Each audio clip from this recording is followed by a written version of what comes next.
the Go Berserk with Email podcast with Navy nuclear engineer turned email software developer, Troy Broussard. So calm. I'm pissed off, but I'm telling this because I am teaching you how to think differently and how to test differently. So patient. And Ben, that's put $500,000 into this company too, is being told that nobody can find the goddamn bug.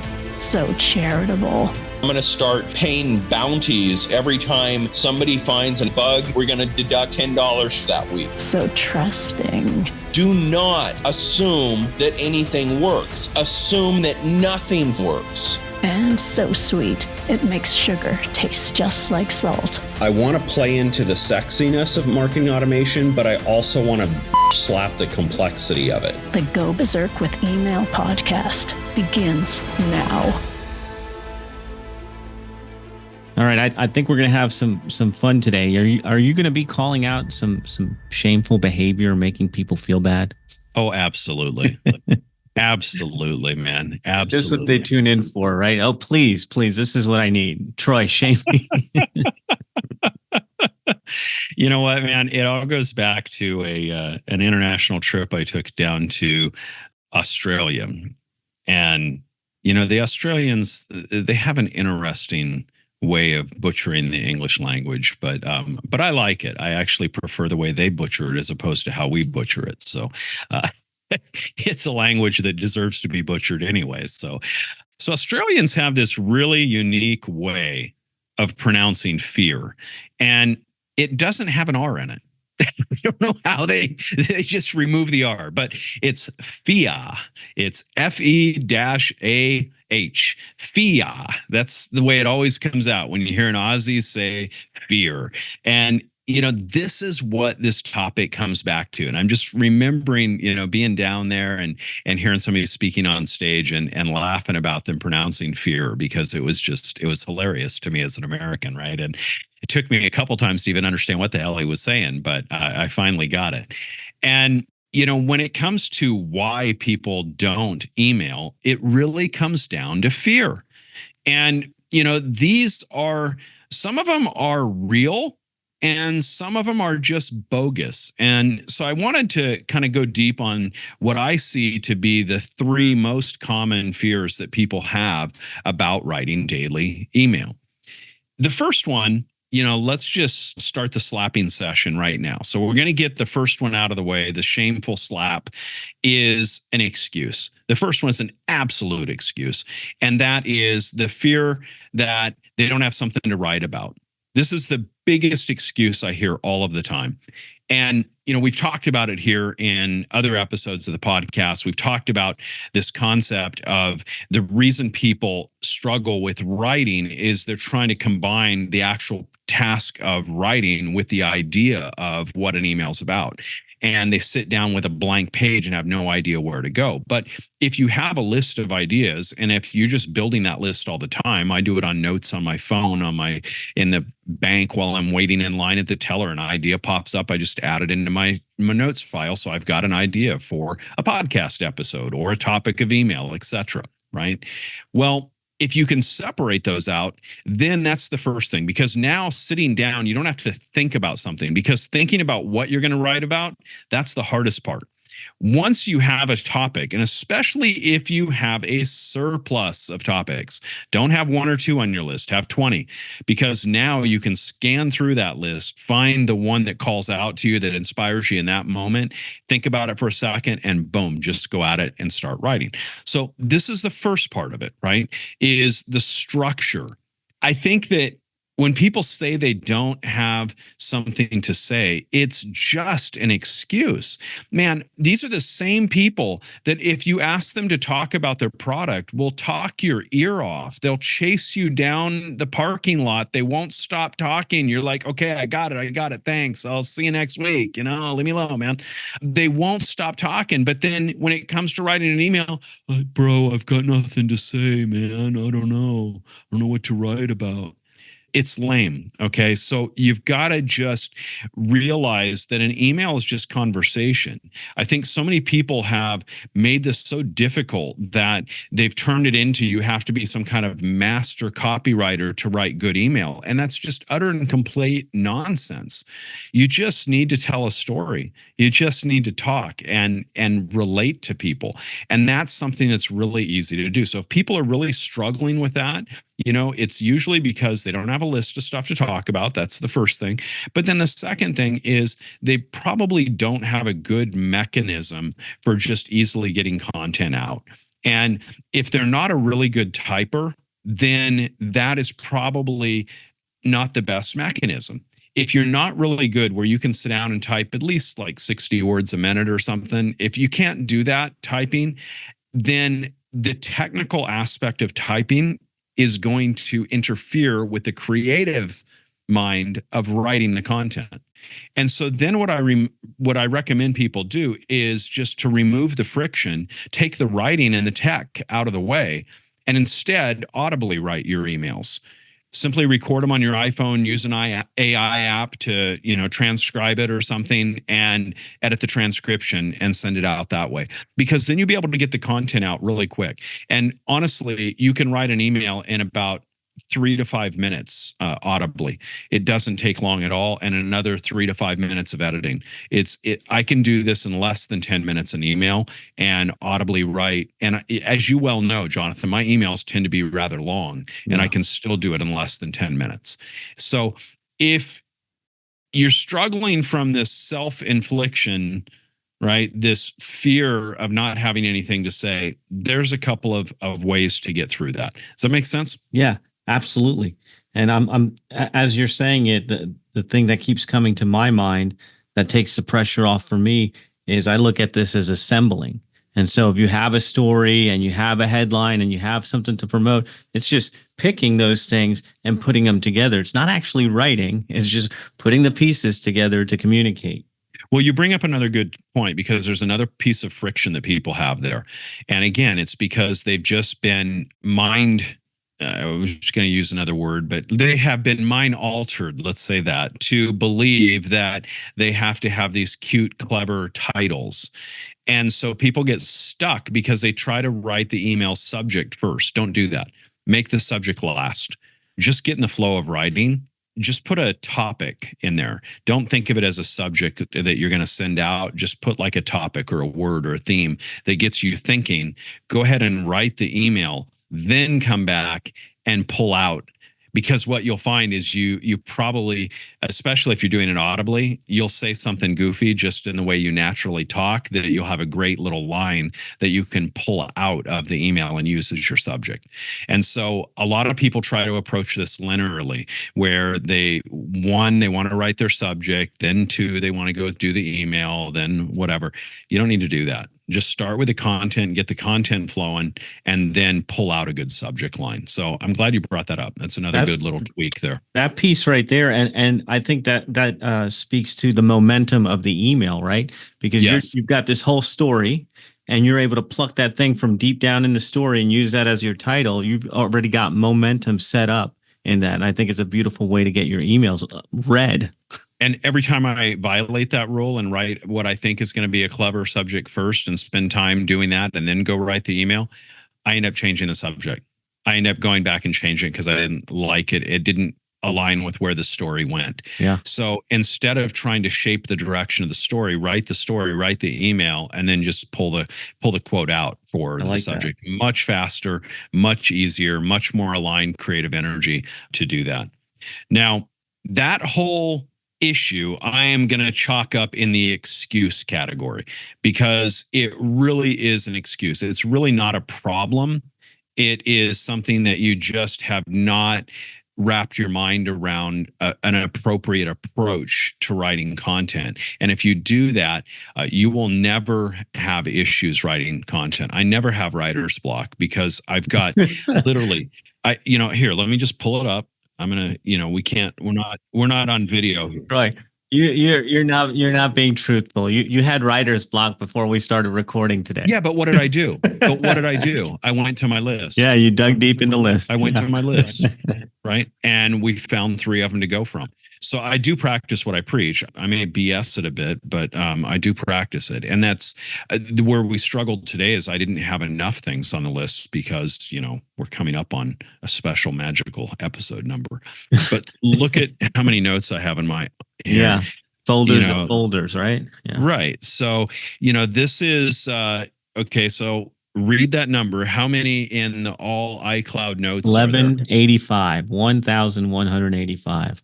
Damn, you got me beat. I take a lot of notes. That's a lot of waiting in line at the bank.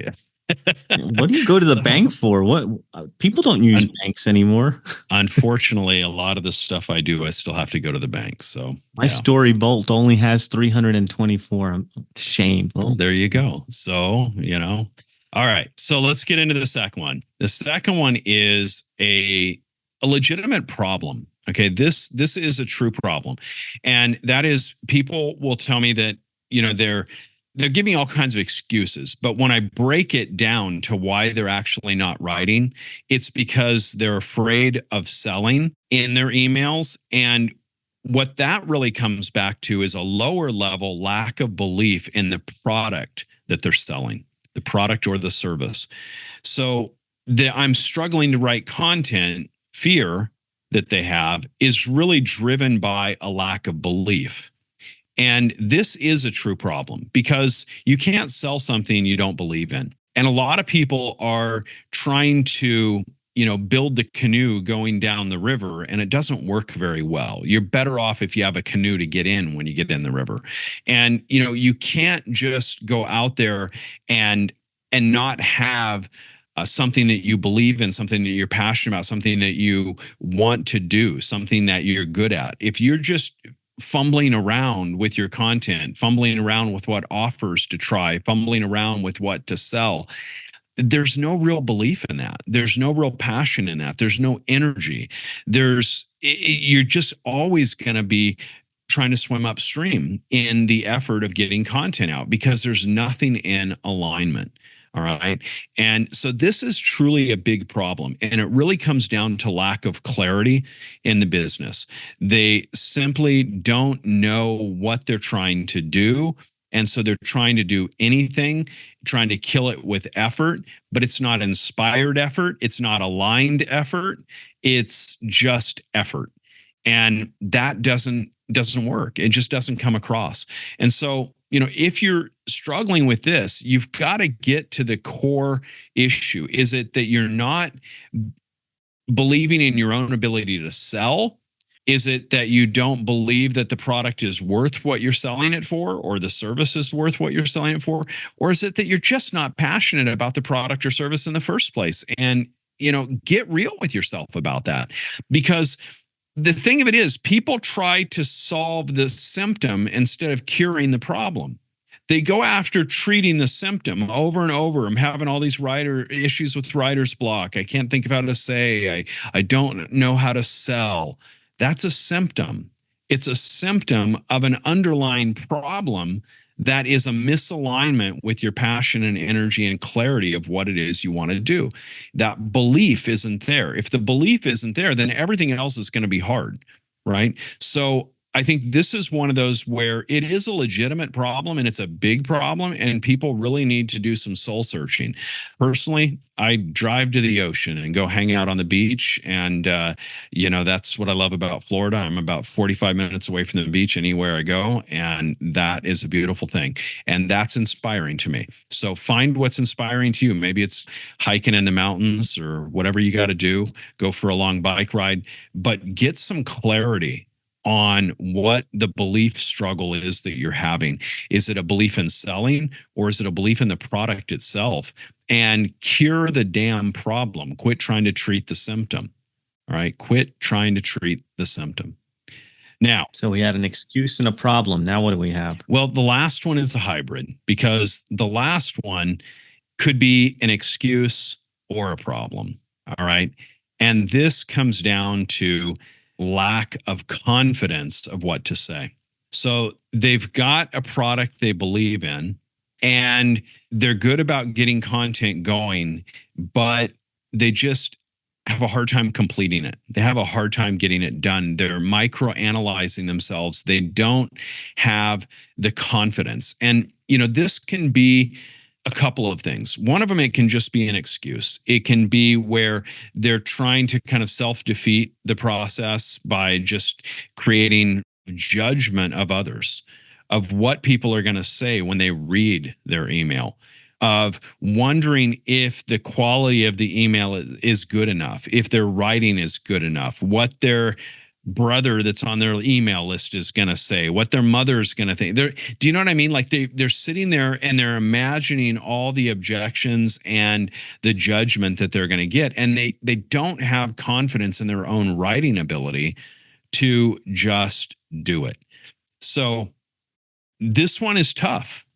This one is tough because it can be something that you can train your way out of, but it can also be something that is a true problem that becomes such a core to your business that you really just need to do something else, right? Because if you can't get over this hurdle, if you can't get out of your own way and develop the confidence to just write and let it out there, then it's not going to happen. But again, this goes back, I think we've had another episode where we talked about fear and rational fear and irrational fear. And, the rational fear is the grizzly bear, banging on your window as you're driving in the car and you're stuck with no gas and ran out of gas and the bear is banging on your window. There's some real fear there, okay? I'm reminded of going through Yosemite, and it wasn't a grizzly, but it was a great big elk. And that thing was taller than the car. Wow. And just like, you're sitting there and you're like, okay, I'm in his world.